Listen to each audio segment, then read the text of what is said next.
That pyromaniac in me is just trying to melt things, see what happens. I think my practice is really driven by curiosity and material curiosity, kind of putting things in the kiln and seeing how they melt. My name is Erin Berry, and I'm the 2026 winner of the Winifred Shantz Award for Ceramics. My grandmother was a potter, and so I've kind of always been surrounded by handmade ceramics. I'd shown enough interest in clay and learning and art, and so she offered to teach me. And a lot of my tools that she gave me were made by my great-grandfather. So I had this experience with clay and with making pots, being encouraged to kind of just try things.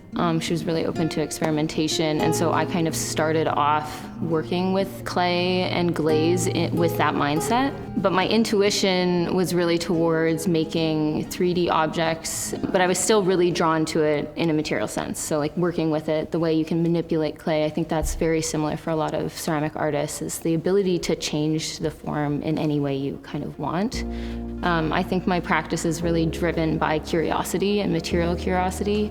And so really just trying something new. Being able to open the kiln after testing is something that is constantly fascinating. You can run a test and then you see your results and you run another test on glaze or clay or how they melt together. You know, you find dirt from outside or clay from a stream bed and you can fire that and see what happens. And so I think ability to experiment with materials and build at scale has something that has really kind of solidified my practice in ceramics.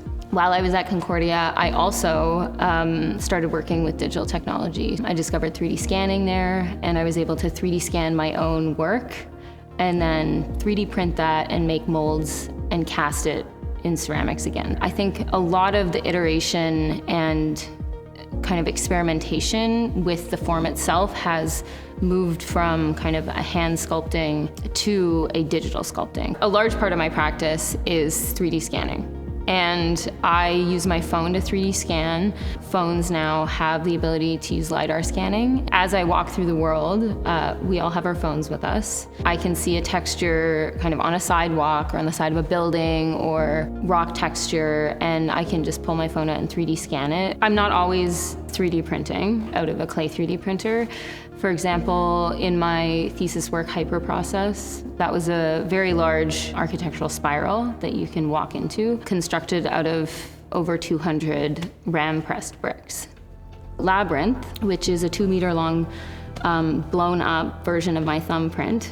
It's an image that I took of my thumbprint and then I put that on Rhino and I extruded it. I called it Labyrinth because I'm thinking about this pathway, this journey that we're going on, the materials that make us up, what journey have they gone on before they are part of us, zooming in and zooming out scale-wise. So that piece is kind of zoomed in version of the landscape of my own body, but it's also an architectural model. So you can imagine yourself walking through those canyons. Imagine what that would be even larger, so an actual landscape size, and thinking about time in that way as well. So our lives are very short on this planet, and the history of the planet is very long, but for us, our lives are long. And for other creatures around us, their lives might seem short, but for them, their lives are long. And so having an empathy for both the earth, ourselves, and all the things that make up the world around us.